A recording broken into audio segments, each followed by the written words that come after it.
जो यीशु पर लाए ईमान, वो कभी भी मरेगा नहीं।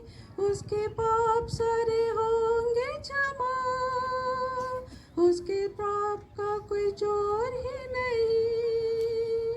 वो भी जिंदा रहेगा प्रभु यीशु की तरह, वो भी जिंदा रहेगा प्रभु यीशु की तरह। मौत को हरा कर जिंदा हुआ, जिंदा हुआ है मसीह। महिमा से भरी नई देह पाकर जिंदा हुआ है मसीह। वो जिंदा हुआ है जैसा उसने कहा था, वो जिंदा हुआ है जैसा उसने कहा था।